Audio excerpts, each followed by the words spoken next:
ओम नमो भगवते वासुदेवाय। ओम नमो भगवते वासुदेवाय। ओम नमो भगवते वासुदेवाय।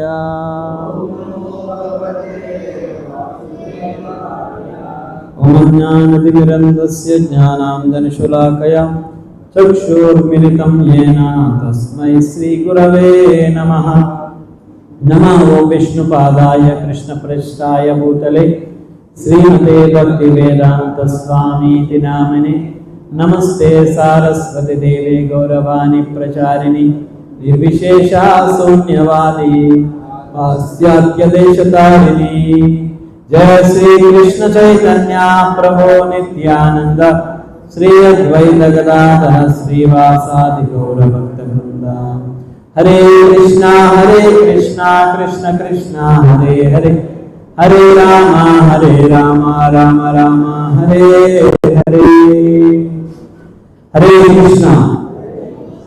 अंदरिकी ఈ ఆదివార సత్సంగ కార్యక్రమానికి స్వాగతం సుస్వాగతం। ఎంతమంది కొత్తగా వచ్చిన వాళ్ళు ఉన్నారు ఈరోజు కొత్తగా సత్సంగానికి? ప్రతి ఆదివారం మన యొక్క హరే కృష్ణ ఆశ్రమంలో సత్సంగ కార్యక్రమం జరుగుతుంది। మిమ్మల్ని అందరినీ సాదరంగా ఆహ్వానిస్తూ ఉన్నాను। ప్రతి ఆదివారం రండి, వచ్చి ఆధ్యాత్మిక కార్యక్రమాల్లో పాల్గొనండి। ఇక్కడ జరిగేటటువంటి కార్యక్రమాలన్నీ వీక్షించండి। అలాగే అనేకమైన సేవా కార్యక్రమాల్లో పాల్గొనండి। పాల్గొని మీ జీవితాన్ని కృష్ణమయం చేసుకోండి। అయితే ఈరోజు మనం చెప్పుకోబోయే టాపిక్ ఏంటి అంటే శ్రీ చైతన్య మహాప్రభు కోసం ఈరోజు మనం చెప్పుకుందాం।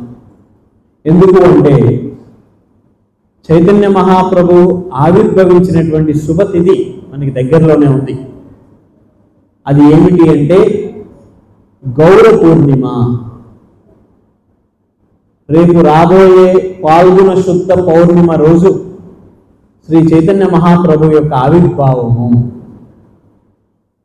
చైతన్య మహాప్రభు ఎవరు అంటే నమో మహావదన్యాయ కృష్ణ ప్రేమ ప్రధాయితే కృష్ణాయ కృష్ణ చైతన్య నామనే గౌరత్విషే నమః। నమో మహావదన్యాయ, అపారమైనటువంటి కరుణామూర్తి శ్రీకృష్ణుడు భగవద్గీతలో ఒక విషయాన్ని చెప్పారు। ఏమిటి అంటే సర్వధర్మాన్ పరిత్యజ్య మామేకం శరణం వ్రజ। ఆయన ఏమంటున్నారు? సర్వధర్మాన్ పరిత్యజ్య మాం ఏకం శరణం వ్రజ, అహం త్వాం సర్వ పాపేభ్యో మోక్షయిష్యామి మా శుచః అంటున్నారు। కృష్ణుడు ఏమంటున్నాడు? నాకు శరణాగతి పొందండి, మీకు అనేకమైనటువంటి కష్టాల నుంచి నేను రక్షిస్తూ మీకు మోక్షాన్ని ప్రసాదిస్తాను అంటున్నారు। ఇక్కడ కృష్ణుడు ఒక కండిషన్ అనేటువంటిది మనకి పెట్టడం జరిగింది। ఏమిటా కండిషన్?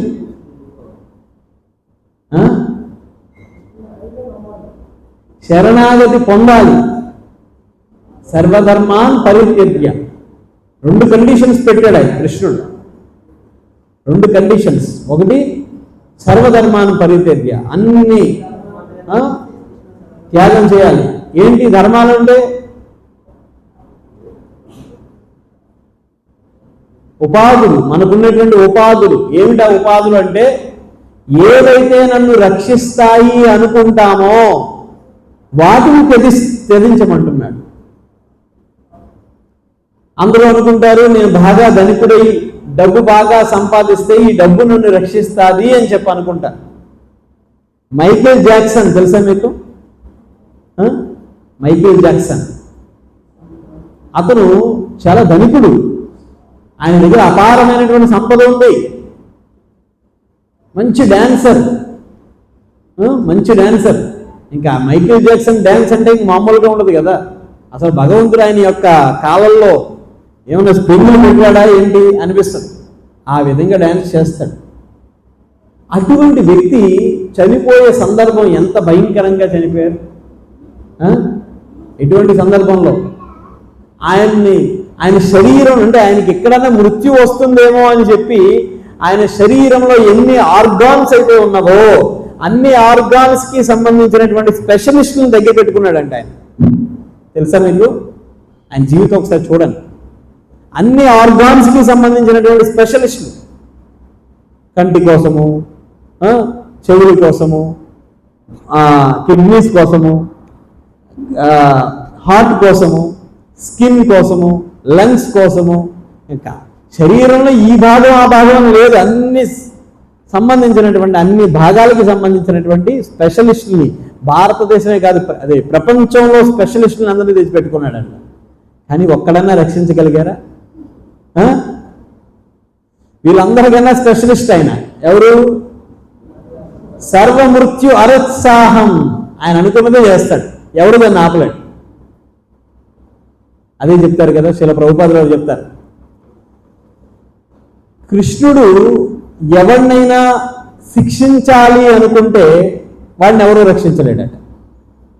కృష్ణుడు ఎవరినన్నా రక్షించాలి అనుకుంటే వాడిని ఎవరు శిక్షించలేడంట. అది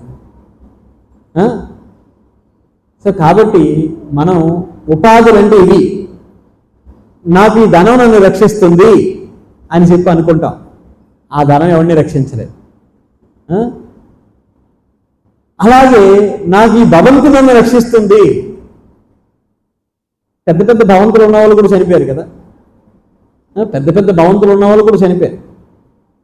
పెద్ద పెద్ద ఫిలిం సిటీస్ ఉన్నాయి. హైదరాబాద్లో పెద్ద ఫిలిం సిటీ ఉంది. ఆ ఫిలిం సిటీ యజమాని చనిపోలేదు. ఎన్ని వేల ఎకరాలకు చెప్పండి, ఎంత ఎక్కడెక్కడి నుంచో ప్రపంచ దేశాల నుంచి కూడా అక్కడికి వచ్చి షూటింగ్స్ చేస్తూ ఉంటారు. కానీ ఆయనే చనిపోయాడు కదా, అలా చాలామంది అమెరికన్ ప్రెసిడెంట్స్ చనిపోలేదా? ఎంతమంది చనిపోయారు. వాళ్ళందరికీ భవంతులు లేవా? మనం అనుకుంటాం మన జీవితానికి ఏంటంటే ఒక చిన్న ఇల్లు, ఒక 4 సెంట్లు స్థలం కొనుక్కోవాలి, దాంట్లో ఒక మంచి డూప్లెక్స్ హౌస్ కట్టుకోవాలి, ఇది చాలా నన్ను రక్షిస్తుంది అనుకుంటాం. అది రక్షించదు, ధనము రక్షించదు. పోనీ మన చుట్టూ ఉండే పరివారం ఏమైనా రక్షిస్తుందా? చాలామంది అంటారు, ఏమంటే భక్తి చేయడానికి కాస్త మందిరానికి రండి, నియమ నిబంధనలు పాటించండి అంటే కొంతమంది భక్తిలోకి వస్తారు, నియమ నిబంధనలు పాటిస్తారు, కానీ ఇంకా బయట తిరుగుతూ ఉంటారు, బయట చక్కర్లు కొడుతూ ఉంటారు. ఏమండి అంటే మా కమ్యూనిటీ వాళ్ళు, మరి వాళ్ళంతా మమ్మల్ని వాళ్ళు ఒప్పుకోరండి అంటారు. ఏం కమ్యూనిటీలో చాలామంది చనిపోతున్నారు కదా. కమ్యూనిటీకి పెద్ద చనిపోయాడు, హెలికాప్టర్ కూలిపోయి కమ్యూనిటీకి పెద్ద చనిపోయాడు. ఒకప్పుడు ముఖ్యమంత్రిగా చేశాడు ఆయన. ఆ కమ్యూనిటీ ఏమైనా రక్షించగలిగిందా? ఆఖరికి ఆయన ఎక్కడున్నాడో వెతకడానికి చెంచుల్ని తీసుకెళ్లాల్సి వచ్చింది పరిస్థితి. అంటే అంత పెద్ద కమ్యూనిటీలో అంత పెద్ద వ్యక్తినే ఈ కమ్యూనిటీ రక్షించలేకపోయినప్పుడు మనం చిన్న చిత్తక వ్యక్తులు, మనం ఎంత చెప్పండి? అటువంటి మనల్ని ఈ కమ్యూనిటీ రక్షిస్తుందా? ధనం రక్షించదు, భవంతులు రక్షించవు, ఈ కమ్యూనిటీ రక్షించదు, అంటే మన చుట్టూ ఉండే పరివారం రక్షించదు. మనకున్న పేరు ప్రతిష్టలు ఏమైనా రక్షిస్తాయా? ఎంతోమంది గొప్ప గొప్ప వాళ్ళు చనిపోయారు. రాజకీయాల్లో కొత్త వరవడు తీసుకొచ్చిన వాళ్ళు కూడా చనిపోయారు. వాళ్ళ పేరు ప్రతిష్ట, మృత్యు, అమ్మో ఈయన చాలా పెద్ద ఈయన దగ్గరికి వెళ్ళకూడదు అనుకుంటుందా? పోనీ మనం చేసిన దాన ధర్మాలు ఏమైనా రక్షిస్తాయా? మనల్ని రక్షిస్తాయి. మనం చేసిన దాన ధర్మాలు ఎక్కడంటే మళ్ళా మనకి జన్మ లేకుండా చేస్తాయి, అంతేగాని ఇక్కడ ఉండిపోయేలా చేయవు. పెద్ద పెద్ద ఫిలిం యాక్టర్స్ వాళ్ళ చేయికి ఏమంటారు, ఎముక లేదంట. వాళ్ళ ఇంట్లో ఒక ఏమంటారు దాన్ని, బంగారు ఆభరణాలు తయారు చేసేటటువంటి స్థపత ఉండేవాడంట. ఎవరన్నా వచ్చేదిగా ఆభరణం అలా ఇచ్చేసేవారంట. కానీ చనిపోయారు ఆవిడ కూడా. ఇలా ఎంతమంది చనిపోయారు, ఎంత గొప్ప గొప్ప పర్సనాలిటీస్ చనిపోయారు. సో కాబట్టి భాగవతం చెప్తుంది, సర్వోపాధి వినిర్ముక్తం. అన్ని ఉపాధులు ఏవైతే మనల్ని రక్షిస్తాయి అని చెప్పి మన చుట్టూ మనం ఒక గిరి గీసుకొని అన్ని సిద్ధం చేసుకుంటున్నామో అవన్నీ ఒక రోజు వదిలి వెళ్ళిపోవాల్సిందే. అవి మనల్ని రక్షించవు. అందుకే కృష్ణుడు చెప్తున్నాడు, సర్వధర్మాన్ని పరిత్యజ్య, అంటే నువ్వేదైతే నిన్ను రక్షిస్తాయని చెప్పి నీ చుట్టూ నువ్వు తయారు చేసుకున్నావో వాటన్నిటినీ వదిలిపెట్టు. అంటే భగవంతుడి మీద ఆధారపడడం నేర్చుకోవాలి. మనం భగవంతుడి మీద ఆధారపడడం నేర్చుకోవాలి. ఆయన చల్లని చూపు చూస్తేనే మనం ఏదైనా చేయగలుగుతాం. ఆయన చూడకపోతే మనం ఏం చేయలేం. తర్వాత సర్వధర్మాన్ని పరిత్యజ్య మాం ఏకం శరణం వ్రజ, కేవలం ఆయనకి మాత్రమే శరణాగతి పొందాలి. ఆయనకి మాత్రమే శరణాగతి పొందాలి. ఒక వ్యక్తి ఆశ్రమంలో ఉన్నాడంట. ఆశ్రమంలో గురువు గారు చెప్పారు, అరే నాయన, గురువు గారిని ప్రశ్న అడిగాడు. గురువు గారు, మీరు ఎప్పుడు ఇదే ప్రశ్న చెప్తున్నారు, కృష్ణుడినే శరణాగతి పొందండి, కేవలం కృష్ణుడికే శరణాగతి పొందండి అని అంటున్నారు. మరి మిగతా దేవీ దేవతల పరిస్థితి ఏంటి? మన దాంట్లో 33,000 కోట్ల దేవీ దేవతలు ఉన్నారు కదా, మరి వాళ్ళందరి పరిస్థితి ఏంటి? గురువు గారు చెప్పారు, లేదు, కేవలం కృష్ణుడికే శరణాగతి పొందాలి అన్నారు. ఎందుకు కృష్ణుడికి శరణాగతి పొందాలి గురువు గారు అన్నారు. నువ్వు రోజు భోజనం చేస్తున్నావు కదా, రోజు భోజనం చేస్తున్నప్పుడు ఆహారం దేనికి పెడుతున్నావు? కేవలం పొట్టకే కదా పెడుతున్నావు, నోటికి పెట్టి పొట్టలోకి వెళ్తుంది. అసలు నిజానికి చెప్పాలంటే మన శరీరంలో అన్ని భాగాలు అన్ని పనులు చేస్తాయి, ఈ పొట్ట తప్ప. అంతే కదా, అందుకే కూర్చున్నవాడికి ఎక్కువ పొట్ట వస్తుంది అంటారు కదా, అటు ఇటు కదలకుండా తిరిగేవాడికి ఎక్కువ పొట్ట వస్తుంది. పాపం అది దానికి ఏ పని ఉండదు, అది కూర్చుంటది. దానికి మనం ఊరికి తిండి పెడుతున్నాం. శరీరంలో అన్ని భాగాలు, కళ్ళు చూస్తాయి, చెవులు వింటాయి, చేతులు అటు ఇటు కదుపుతాయి, ఏ వస్తువునైనా తెస్తాయి, ఏ వస్తువునైనా తేడానికి కాళ్ళు బయటికి వెళ్తాయి, ఈ మెదడు ఆలోచిస్తుంది. ఇన్ని ఆలోచిస్తుంటే అప్పుడు వీరి శిష్యుడు అనుకున్నాడు, గురువు గారు చెప్పింది తప్పు, ఇన్ని పనులు ఈ శరీర భాగాలన్నీ చేస్తుంటే నిజంగా మనం చాలా తప్పు చేస్తున్నాం, పొట్టకి భోజనం పెట్టడం ఏంటి అని చెప్పి ఒక గదిలో ఎవరికి తెలియకుండా కెడిగి పెట్టేసి భోజనం ఇంత పట్టుకెళ్ళిపోయాడు. రూముకి పట్టుకెళ్ళిపోయాడు భోజనం. అందరూ కూర్చొని బంతిలో తినకుండా ఇంత ముద్దలు చేసి ఓం కర్ణాయ నమః అన్నాడు. కర్ణం అంటే ఏంటి? చెవులు. ఓం కర్ణాయ నమః అని కొట్టుకున్నాడు. ఓం నాసికాయ నమః అని నాసికాన్ని కొట్టుకున్నాడు. ఓం భుజాయ నమః అని భుజాన్ని కొట్టుకున్నాడు. గురువు గారు చూస్తున్నారు, ఏంటి వీడు ఎంతసేపు అయింది తలుపులు తీసి బయటికి రావట్లేదు. అయిపోయింది భోజనం అంతా అయిపోయింది, కానీ భోజనం ఉన్నది ఉన్నట్టే అక్కడ అలాగే ఉంది. అయిపోయింది కదా, బహుశా దేవుడికి పెడుతుంటే దేవుడు కూడా రిటర్న్ మనకి ఇస్తున్నాడు కదా, బహుశా ఈ ఇంద్రియాలు ఈ అవయవాలు కూడా అలాగే ఇస్తాయేమో అనుకొని ఆ భోజనం మళ్ళీ తీసుకొచ్చి బయట ఆవుకు పెట్టేశాడు. రెండో రోజు గడిచింది, రెండో రోజు సేమ్ అదే. మూడో రోజు గడిచింది, మూడో రోజు ఇదే. కానీ 3 రోజులకి ఇలా అయిపోయాడు, వాడిపోయిన తోటకూర కట్టలాగే అయిపోయాడు. గురువు గారు ఏమరా, ఎందుకురా సేవ చేయవా నువ్వు ఆశ్రమంలో, ఎందుకు అలా అయిపోతున్నావు అంటే, గురువు గారు ఎంత తింటున్నా ఓపిక రావట్లేదు గురువు గారు అన్నాడు. అసలు వీడు ఏం చేస్తున్నాడు లోపలికి వెళ్ళి అని చెప్పి తీసుకెళ్ళడం ఇంత కుమ్మం పట్టుకెళ్తున్నాడు, కానీ ఏం ఓపిక రావట్లేదు అంటున్నాడు. వెంటనే గురువు గారు ఆ కిటికీ దగ్గర నుంచి చూస్తున్నారు. వీడి పని ఏంటి? కర్ణాయ నమః, భుజాయ నమః, నాసికాయ నమః ఇది చేస్తున్నాడు పని. అప్పుడు గురువు గారు పిలిచి చెప్పారు, ఇప్పుడు అర్థమైందా? శరీరంలో ఏ భాగానికైతే నువ్వు ఆహారాన్ని అందిస్తావో ఆ భాగము సంతృప్తి కోసం కాదది. శరీరంలో అన్ని భాగాలు సమృద్ధిగా ఉండాలి అంటే ఈ భాగానికి పంపించాలి, ఇక్కడికి పంపించాలి. దీని ద్వారా ఇదేంటంటే గురువు, ఈ గురువు ద్వారా ఇక్కడికి పంపించాలన్నమాట, ఇక్కడికి పంపించాలి. అదేవిధంగా చెట్టు కాండానికి ఎలా అయితే నీళ్లు పోస్తామో ఆ కాండము ద్వారా శాఖోపశాఖలన్నీ కూడా సమృద్ధిగా ఎదగగలుగుతాయి. అదేవిధంగా ఈ 33,000 కోట్ల దేవీ దేవతలందరూ సంతృప్తిగా ఉండాలి అంటే దేవదేవుడైనటువంటి శ్రీకృష్ణ భగవాను సంతృప్తి పరిచినట్లయితే, ఈ విషయాన్ని కృష్ణుడు భగవద్గీతలో చెప్తున్నారు, మమైవాంసో జీవలోకే జీవభూత సనాతన. ఈ సృష్టిలో ఉండేటువంటి సకల చరాచర జీవరాశులన్నీ కూడా, ఈవెన్ ఇంక్లూడింగ్ దేవతలు కూడా, వాళ్ళు కూడా జీవులే. వాళ్ళు మనకన్నా కాస్త పుణ్యం చేసుకున్నటువంటి జీవులు. మనం కూడా ఒకరోజు బ్రహ్మ అవ్వచ్చు. క్షీణే పుణ్యే మత్స్యలోకం విశంతి అంటున్నారు కదా. మనం కూడా బ్రహ్మలోకానికి చేరుకోవచ్చు, బ్రహ్మగా అవ్వచ్చు మన యొక్క సుకృతిని బట్టి. సో కాబట్టి వాళ్ళు మనకన్నా పుణ్యం చేసుకున్న వాళ్ళు కాబట్టి వాళ్ళందరూ సంతృప్తి పడాలి అంటే మనం ఏం చేయాలి?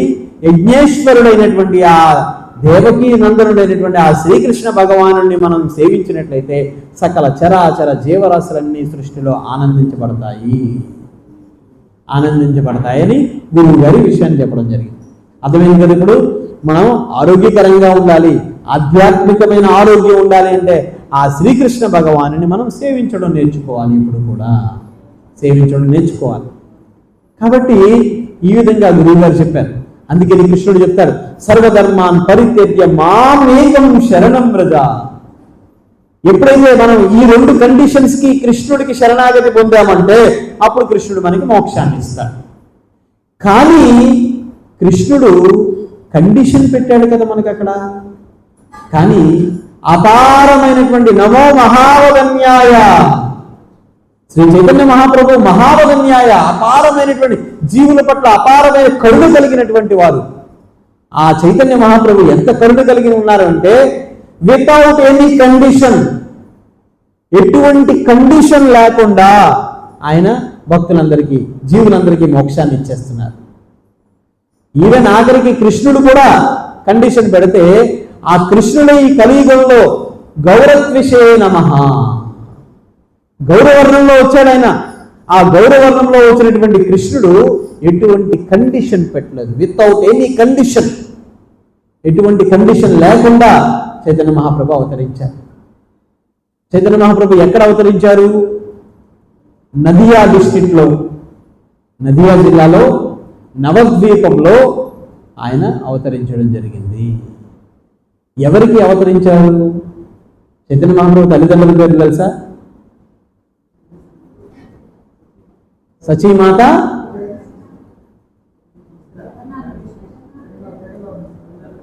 ఎవరు చెప్పారు? జగన్నాథ మిశ్రా అని. జగన్నాథ మిశ్రా. అందుకని చైతన్య మహాప్రభు పుట్టినరోజు తర్వాత మనం జగన్నాథ మిశ్రా ఫెస్టివల్ చేసుకుంటాం. అలాగే కృష్ణాష్టమి అయిన తర్వాత ఇంకో ఫెస్టివల్ చేసుకుంటాం. అదేంటి? నందోత్సవము. ప్రభుపాదుల వారు ఆ రోజే అవతరించారు. నందోత్సవం చేసుకుంటాం. అంటే నందుడికి, నాకు కుమారుడిగా కృష్ణుడు పుట్టాడు అని చెప్పి నందుడు ఏం చేశాడు? ఒక ఫీస్ట్ ఇచ్చాడంట అందరికీ కూడా. అలాగే శ్రీ చైతన్య మహాప్రభు అవతరించిన తరువాత జగన్నాథ మిశ్రా అందరికీ ఒక ఫీస్ట్ ఇచ్చారంట. మరి ఈ చైతన్య మహాప్రభు ఈ నవద్వీపంలో అవతరించడానికి కారణం ఏమిటి? అవతరించడానికి కారణం ఏమిటి అంటే, చైతన్య మహాప్రభు పాల్గొన శుద్ధ పౌర్ణమి రోజున ఆయన అవతరించడానికి అతి ముఖ్యమైనటువంటి కారణము శ్రీ అద్వైతాచార్య. ఆయన అవతరించడానికి కారణము అద్వైతాచార్యుల వారు. ఎందుకు అద్వైతాచార్యుల వారు కారణమయ్యారు? అద్వైతాచార్యుల వారు ఎవరు అసలు? మనం రోజు హరే కృష్ణ మహామంత్రాన్ని జపిస్తాం. ఆ జపించడానికి ముందు మనం ఏ మంత్రాన్ని జపిస్తాం? జయ శ్రీ కృష్ణ చెప్పండి అందరూ. చైతన్య ప్రభు నిత్యానంద శ్రీ అద్వైత గదాధర శ్రీవాసాది గౌరభక్త బృంద. ఈ మంత్రంలో అద్వైత అని ఉన్నారు కదా, శ్రీ అద్వైత, ఆయన అద్వైతాచార్యుల వారు. ఇది పంచతత్వ మహామంత్రం. శ్రీకృష్ణ చైతన్య మహాప్రభు, శ్రీ నిత్యానంద మహాప్రభు, శ్రీ అద్వైతాచార్యుల వారు, శ్రీ గదాధర పండిట్ వారు, శ్రీవాస్ ఠాకూర్, ఈ ఐదుగురు కలిస్తే అది పంచతత్వము. అందులో అద్వైతాచార్య అప్పుడు ఉండేటువంటి పరిస్థితులు చూసి ముస్లిమాన్స్ రాజ్యాన్ని పరిపాలిస్తున్నారు. ఎంత భయంకరంగా ఉన్నది అంటే స్త్రీలకి రక్షణ లేదు, చిన్నపిల్లలకి రక్షణ లేదు, చిన్నపిల్లలకి రక్షణ లేదు, అలాగే ఆవులకి రక్షణ లేదు. భయంకరంగా నిర్విశేషం, అంత శూన్యం, అంతా అంటే అభక్తులంతా పెరిగిపోయారు. ఇటువంటి పరిస్థితుల్లో ఏం చేయాలో అర్థం కాక ఆయన అద్వైతాచార్యుల వారు గంగా నదీ తీరంలో నిత్యం గంగలో ఉండేటువంటి నీటిని తీసుకొని దాంట్లో తులసీ దళాల్ని అర్పిస్తూ ఆ గంగా జలంతో సాలగ్రామానికి అభిషేకం చేస్తూ ఉన్నారంట. అభిషేకం చేస్తూ ఆయన ఏం చేస్తున్నారంటే, ఇప్పుడుండే పరిస్థితుల్లో, ఇంత భయానకమైనటువంటి ఈ పరిస్థితుల్లో సాక్షాత్ కృష్ణ అపారమైనటువంటి కరుణతో నీవే అవతరిస్తే గాని ఈ పరిస్థితుల నుంచి రక్షింపబడరు ఎవరు కూడా అని ప్రార్థిస్తే శ్రీ చైతన్య మహాప్రభు సాక్షాత్ ఈ కలియుగంలో 500 ఏళ్ల క్రితం జగన్నాథ మిశ్రా సచీమాత యొక్క గర్భమున ఆయన జన్మించడం జరిగింది. ఇదంతా దేనికోసం అంటే జనులందరూ విపరీతమైనటువంటి శారీరకమైనటువంటి భావంలోకి వెళ్ళిపోయారు. భగవంతుడు అనే నమ్మకం లేదు ఎవరికి కూడా. భగవంతుడిని నమ్మేటటువంటి పరిస్థితుల్లో లేదు. రాక్షస ప్రవృత్తి భయంకరంగా పెరిగిపోయింది. ఆ సమయంలో నవద్వీపంలో ఆ అద్వైతాచార్యుల వారు భగవంతుడిని వేడుకుంటూ ఉంటే అప్పుడు చైతన్య మహాప్రభు అవతరించారంట. ఎప్పుడు అవతరించారు? పాల్గొన శుద్ధ పౌర్ణమి రోజు అవతరించారు. ఎక్కడ అవతరించారు అంటే నవద్వీపం మాయాపూరంలో అక్కడ ఒక వేప చెట్టు కింద జన్మించారంట. ఆయన జన్మించినప్పుడు వేప చెట్టు ఉంది అక్కడ, అందుకని ఆయన పేరేంటి? నిమాయ్. నీమ్ అంటే వేప కదా, అందుకని నిమాయ్ అని పేరు వచ్చింది. అయితే ఆ చైతన్య మహాప్రభు జన్మించినప్పుడు ఒక సూర్యగ్రహణం వచ్చిందంట, చంద్రగ్రహణం వచ్చిందంట. సంధ్యా వేళలో సాయంత్రం 6 గంటల ప్రాంతంలో ఆయన అవతరించారు. ఆ సమయంలో చైతన్య మహాప్రభు అవతరించినప్పుడు ఒక చంద్రగ్రహణం వచ్చిందంట. ఆ చంద్రగ్రహణం ఎందుకు వచ్చింది అంటే అక్కడ ఉండే పురోహితులు చెప్తున్నారు, ఈ నవద్వీపంలో చైతన్య చంద్రుడు అవతరించాడు కాబట్టి ఈ చైతన్య చంద్రుడి యొక్క ముఖార విందాన్ని చూసి ఆ చంద్రుడు అనుకున్నాడంట, ఎన్నాళ్ళు నేనే అందంగా ఉన్నాను అని అనుకున్నాడంట. కానీ ఎప్పుడైతే ఈ చైతన్య చంద్రుడు నవద్వీపంలో అవతరించాడో అప్పుడు ఈ చైతన్య చంద్రుని యొక్క ముఖార విందాన్ని చూసి ఆ నిజమైనటువంటి చంద్రుడు ముఖం దాల్చుకున్నాడంట. ఆ రోజు నిజానికి చంద్రగ్రహణం రాలేదు, కానీ చైతన్య మహాప్రభు యొక్క ముఖార విందాన్ని చూసి అసలు నాదేం అందం అంటే చైతన్య మహాప్రభుది అని చెప్పి ఆయన ముఖాన్ని దాచుకున్నాడంట. అందుకని ఆ రోజు గ్రహణం సంభవించిందంట. ఆ విధంగా చైతన్య మహాప్రభు అవతరించడం జరిగింది. ఆ చైతన్య మహాప్రభు అవతరించినప్పుడు కూడా అసలు ఆయన అవతారానికి కారణము నాంది ఎక్కడ పడింది అంటే, ఒకరోజు రుక్మిణీదేవి కృష్ణుణ్ణి దగ్గర నుంచి గమనిస్తూ ఉందంట. ఉంటే కృష్ణుడు ఏదో నోట్లో జపం చేస్తున్నాడంట. మనం కూడా అప్పుడప్పుడు చూడండి, బాగా హరే కృష్ణ మహామంత్రం అలవాటు అయిపోయింది జపం చేయడం. మనకి తెలియకుండా ఒక్కొక్కసారి నోట్లోంచి హరే కృష్ణ కృష్ణ కృష్ణ హరే హరే హరే రామ రామ రామ వచ్చేస్తుంది. అవునా? ఎంతమంది అది చెవి చూశారు అటువంటి సందర్భాన్ని? అవునా కదా? మరి కృష్ణనామాన్ని జపించే మనకే ఎలా ఉంటే అటువంటి కృష్ణుడికి ఇంకెలా ఉంటుంది? ఇన్ని కోట్ల మంది భక్తులు ఆయన నామాన్ని జపిస్తుంటే మరి ఆయనకి ఎలా ఉంటుంది? ఆయన వటపత్ర కృష్ణుడిగా ఆకు మీద తేలి ఆడుతుంటే మార్కండేయ ఋషి అడిగాడంట, స్వామి ఎందుకు మీరు మీ యొక్క కుడి కాలు యొక్క బొటన వేలిని నోట్లో ఎందుకు పెట్టుకుంటారు అని అడిగితే స్వామి చెప్తున్నాడంట, ఈ సకల చరాచర సృష్టిలో అనేకమైనటువంటి భక్తులు నా పాదాలను ఆశ్రయిస్తూ ఉంటారు, అసలు ఆ పాదాలలో ఏమి రుచి ఉంది చూడడానికి నేను నోట్లో పెట్టుకుంటున్నాను అన్నాడు. ఏమి రుచి ఉంది? మనం చూడండి, పిల్లలందరూ కూడా నోట్లో వేలు పెట్టుకుంటారు, తెలుసా మీకు? ఎందుకు పెట్టుకుంటారు తెలుసా ఎవరికన్నా? నోట్లో చెయ్యి అంటారు, కొడతారు వాడిని. ఏం మాట్లాడి మీకు తెలుసా? ఎందుకోసం? ఏమ్మా సీక్రెట్ తెలుసా మీకు? అది తెలిస్తే పిల్లల్ని నోట్లో చెయ్యట్టుకోవాలి, నోట్లో చెయ్యి పెట్టుకోవాలి. ఎందుకో తెలుసా? మీరు చెప్తారు కదమ్మా, మీరు డాక్టర్స్ కదా, పిల్లలు పుట్టిన వెంటనే ఏం చెప్తారు? చలిగాలి తగలకూడదు, పిల్లవాడికి వెచ్చగా ఉండాలి అని చెప్పి అంటారా లేదా? ఎందుకు? పిల్లవాడు గర్భంలో, తల్లి గర్భంలో వెచ్చగా ఉంటాడు. ఆ వెచ్చగా ఉండి బయటకు వచ్చేటప్పటికి వాతావరణం అంతా మారిపోతుంది, బయట వాతావరణం అంతా మారిపోతుంది, భయంకరంగా చలిలా ఉంటాడు. వాడి శరీరం ఎలా ఉంటుంది అంటే ఆ వెచ్చగా ఉండడం వేడిని తట్టుకునే విధంగా ఉండేటట్టుగా ఉంటుంది వాడి శరీరం. కానీ బయట ఈ చలికి తట్టుకోలేడు వాడు. అందుకని చిన్నపిల్లలు బయటకు వచ్చిన తర్వాత వారి శరీరము ఆ వెచ్చదనం కోసం ఈ నోట్లో చేయి పెట్టుకుంటాడు. ఎందుకు తెలుసా?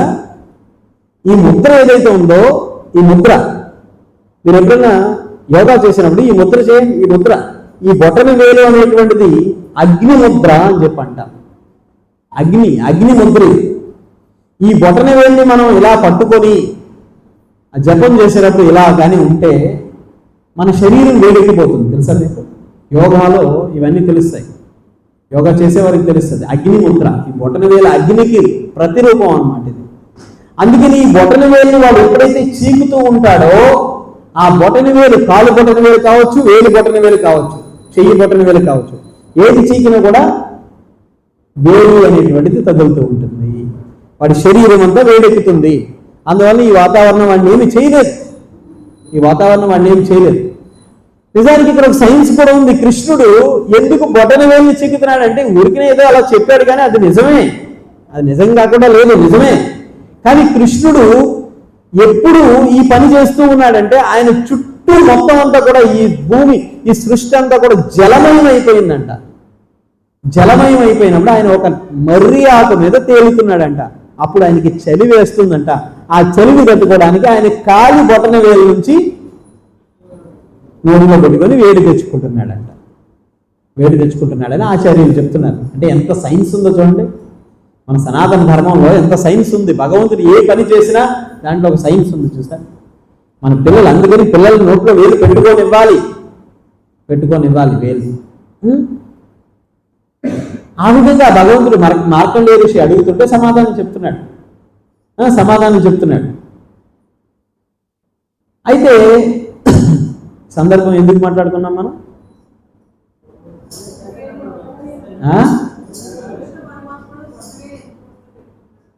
అది అయిపోయింది. దాని ముందు ఆ సందర్భం ఎందుకు వచ్చింది? ఎనిమిదిలా అది అప్పుడప్పుడు ఎందుకు ప్రశ్నిస్తానంటే మీరు వింటున్నారా లేదా? బాగా కవర్ చేశాను కదా? లేదు, నిజంగా మీరు వింటున్నారా లేదా టెస్ట్ చేస్తున్నా. అయితే భగవంతునికి, ఆయన పాదాలకి ఎప్పుడైతే మనం శరణాగతి పొందుతామో, కృష్ణుడు అదే అంటున్నాడు, ఇంతమంది భక్తులు నా పాదాలకి శరణాగతి పొందుతున్నారు కదా, ఆ శరణాగతిలో ఏముంది, ఆ పాదములలో ఏముంది, అది నేను రుచి చూడడానికి, అందుకని నేను బొటన వేలు పెట్టుకుంటున్నాను. అయితే రుక్మిణీదేవి ద్వారకలో కృష్ణుడిని గమనించింది. ఇన్ని వేల మంది, మరి ఇంతమంది మనం కృష్ణనామం జపిస్తేనే మనకే జపం చేయాలి అనే ఆకాంక్ష కలిగి మనకు తెలియకుండా మనం హరే కృష్ణ అనేస్తున్నాం. మరి కృష్ణుడు కనిపించదా? అందుకని ఆయన కూడా రుచి చూడాలనుకుంటాడు. అందుకని ఆయన పాదాన్ని రుచి చూశాడు. మరి రుక్మిణీదేవి కృష్ణుని గమనిస్తుంది దగ్గర నుండి. ఎప్పుడు కృష్ణుడి దగ్గర ఏదో ఒక శబ్దం వస్తుంది. ఏం శబ్దం వస్తుందని ఈరోజు కృష్ణుడిని ఎలాగైనా అడగాలి అని చెప్పి కృష్ణుడిని ఆయన ఎలాగైనా తీక్షణంగా గమనించి అడిగేసింది. కానీ రుక్మిణీదేవికి ఏం అర్థం కావట్లా. అప్పుడు కృష్ణుడి దగ్గరికి వెళ్ళి, కృష్ణ, నువ్వు ఎప్పుడు నోట్లో ఏదో ఒకటి చెబుతూ ఉంటావు కదా, ఏం చెబుతున్నావు అని అడిగితే అప్పుడు కృష్ణుడు చెప్తాడు, నేను రాధారాణి యొక్క నామాన్ని జపిస్తాను. అక్కడ రాధారాణి ఏం చేస్తుందంటే ఎప్పుడు ఎల్లప్పుడూ నిరంతరం కృష్ణ కృష్ణ కృష్ణ కృష్ణ కృష్ణ అని జపిస్తున్నాను. ఇక్కడ కృష్ణుడు ఏం చేస్తున్నాడంటే రాధారాణి రాధే రాధే రాధే రాధే అని జపిస్తున్నాడు. అంటే కృష్ణుడు తన యొక్క భక్తుల్ని ఎప్పుడు కూడా గుర్తు తెచ్చుకుంటూ ఉంటాడు. మనం ఏం చేయాలి మరి? మనం కృష్ణుని గుర్తు తెచ్చుకోవాలి. మనం కృష్ణుని గుర్తు తెచ్చుకుంటే కృష్ణుడు మనల్ని ఎప్పుడు గుర్తు తెచ్చుకుంటాడు. అందుకని కృష్ణుడి యొక్క శుద్ధమైనటువంటి భక్తులలో అత్యంత శుద్ధమైనటువంటి భక్తురాలు ఎవరైనా ఉన్నారు అంటే ఆవిడ శ్రీమతి రాధారాణి మాత్రమే. అందుకని శుద్ధ భక్తులకు ప్రాతినిధ్యం వహిస్తుంది రాధారాణి. అందుకు కృష్ణుడు రాధారాణితో చెప్తూ ఉన్నాడు, రుక్మిణీ మాతతో చెప్తూ ఉన్నాడు, రుక్మిణి కలియుగం ఆరంభమవుతుంది కదా, ఈ కలియుగము చాలా దుర్భరమైనటువంటిది. అప్పుడు రుక్మిణీ మాత అడుగుతుంది, ఈ దుర్భరమైనటువంటి కలియుగంలో జనులు ఎలా మోక్షాన్ని పొందుతారు? అప్పుడు కృష్ణుడు చెప్తున్నాడు రాధారాణితో, ఈ దుర్భరమైనటువంటి కలియుగంలో మోక్షము సంగతి పక్కన పెడితే రుక్మిణీ మాత కూడా ఒక మాట అడుగుతుంది కృష్ణుడిని, కృష్ణ నిన్ను పూర్ణ పురుషోత్తమ అని పిలుస్తారు కదా, కృష్ణుడిని పూర్ణ పురుషోత్తమ అంటారు కదా, మరి నువ్వు పూర్ణ పురుషోత్తమ అంటే నిజానికి పూర్ణ పురుషోత్తముడు కాదు నువ్వు. ఎందుకు పూర్ణ పురుషోత్తముడు అంటే సంపూర్ణంగా అన్ని లక్షణాలు ఉండాలి, కానీ నీలో ఒక లక్షణం అయితే లేదు. ఏమిటి ఆ లక్షణం అంటే నువ్వు అన్ని అవతారాలను తీసుకున్నావు, అన్ని లక్షణాలు ఉన్నాయి నీకు, కానీ అది ఏమిటి అంటే నీలో ఉన్న ఒకే ఒక్క లక్షణం లేనిది ఏమిటి అంటే నీ భక్తులు నిన్ను సేవించడం మూలంగా పొందే ఆనందం ఏదైతే ఉందో అది నువ్వు పొందలేవు. ఎందుకు? భక్తుడు గొప్పవాడా భగవంతుడు గొప్పవాడా అంటే ఎప్పటికీ భక్తుడు గొప్పవాడే అంటారు ఆచార్యులు. ఎందుకంటే సంపూర్ణమైనటువంటి ఆనంద స్వరూపుడైనటువంటి ఆ శ్రీకృష్ణ భగవానుని హృదయంలో పెట్టుకున్నారు. మరి భగవంతుడు ఏం చేస్తున్నాడు? మనలాంటి అసంపూర్ణమైనటువంటి వ్యక్తుల్ని హృదయంలో పెట్టుకున్నాడు. అసలు అసంపూర్ణమైతే హృదయంలో పెట్టుకోడు కదా, కానీ శుద్ధ భక్తులు మాత్రం ఎప్పుడు భగవంతుని హృదయంలోనే పెట్టుకొని ఉంటాడు. అంటే అటువంటి అఖండ స్వరూపుడైనటువంటి ఆ శ్రీకృష్ణ భగవాను హృదయంలో పెట్టుకుంటున్నాడంటే భక్తుడు ఇంకెంత గొప్పవాడు చూడండి, ఇంకెంత గొప్పవాడు భక్తుడు. కాబట్టి భక్తుడే ఎప్పుడు గొప్పవాడు అని చెప్పంటున్నాను. అందుకని నువ్వు భక్తులు పొందుతున్నటువంటి ఆనందాన్ని నువ్వు ఎప్పుడు చూడలేదు కాబట్టి నువ్వు పూర్ణ పురుషోత్తముడు కాదు అంటే అప్పుడు శ్రీకృష్ణ భగవానుడు రుక్మిణీదేవి యొక్క కోరిక మేరకు ఆయన ఏం చేస్తున్నాడంటే ఈ కలియుగంలో నేను అవతారం తీసుకుంటాను, అది శ్రీ చైతన్య మహాప్రభువుగా గౌరాంగ, గౌర అంగ, అంగ అంటే వర్ణము రంగు, గౌర అంటే ఎవరు? బంగారము, బంగారపు వర్ణము కలిగినటువంటి వారు ఎవరు అంటే రాధారాణి. రాధారాణి యొక్క భావనతో రాధారాణి యొక్క వర్ణముతో సాక్షాత్ కృష్ణుడు ఈ కలియుగంలో అవతరించారంట. ఆయనే సాక్షాత్ శ్రీ చైతన్య మహాప్రభు. శ్రీ చైతన్య మహాప్రభు ఆ శ్రీ చైతన్య మహాప్రభుగా అవతరించారు భగవంతుడు. కాబట్టి అటువంటి శుభతిథి పాల్గొన శుద్ధ పౌర్ణమి, నిజానికి 14వ తారీఖు పౌర్ణమి రోజు జరుపుకోవాలి మన ఉత్సవాన్ని, కానీ 13వ తేదీ లంబసింగి దగ్గర తాజంగి అనేటువంటి ఒక ట్రైబల్ గ్రామంలో నేను అక్కడ ఈ గౌర పూర్ణిమ ఉత్సవాన్ని చేస్తున్నాను. 14వ తారీఖు మరి ఆ రోజు మామూలు రోజు వచ్చింది కాబట్టి మీకు అందరికీ వచ్చే అవకాశం ఉండదు. ముఖ్యంగా మన టెంపుల్లో సేవ చేసే భక్తులు చాలా బిజీ పర్సన్స్, అందుకని వాళ్ళకి ఉత్తు రోజులో రావడానికి అవ్వదు కాబట్టి ఆదివారం కార్యక్రమాన్ని పెట్టడం జరిగింది. రేపు వచ్చే ఆదివారం గౌర పూర్ణిమ మహాభిషేకం ఉంటుంది. భగవంతుడికి అనేకమైన నైవేద్యాలు పెడతాము. ఆ రోజు పుష్పాభిషేకం ఉంటుంది, పంచామృతాభిషేకం ఉంటుంది, ఫలరసాభిషేకం ఉంటుంది. ఆ రోజంతా ఇక్కడ పెద్ద ఉత్సవం జరుగుతుంది. కాబట్టి ఆ రోజు అందరూ కూడా రండి. ఉదయం 10 గంటలకే మన కార్యక్రమం ప్రారంభమవుతుంది రేపు వచ్చే ఆదివారం. సో అందరికీ కూడా గౌర పూర్ణిమ శుభాకాంక్షలు మీకు తెలుపుతూ మరొకసారి ఆ గౌర పూర్ణిమని ఎలా సెలబ్రేట్ చేసుకోవాలో మనం రేపు వచ్చే ఆదివారం తెలుసుకోవచ్చు. అలాగే ఆ గౌరీ పూర్ణిమ రోజు చైతన్య మహాప్రభు యొక్క ఇంకా మరిన్ని లీలలన్నీ కూడా మనం చెప్పుకోవచ్చు అనమాట. హరే కృష్ణ. ఆ రోజు 14వ తారీఖు ప్రతి ఒక్కరు కూడా సంధ్య వరకు ఉపవాసం ఉండాలి. మన డివోటీస్ అందరూ కూడా ముఖ్యంగా గుర్తుంచుకోండి. ఆ రోజు ఎవరైతే జపం చేయడం లేదో జపం చేయడం మొదలు పెట్టండి. మీలో ఇంకా ఎవరిలో అయినా దుర్గుణాలు ఉన్నాయి అంటే ఆ దుర్గుణాలని ఆ రోజు వదిలిపెట్టండి. చైతన్య మహాప్రభు యొక్క సంపూర్ణమైనటువంటి అనుగ్రహంతో మీరు కొత్త జీవితాన్ని రుచి చూడొచ్చు.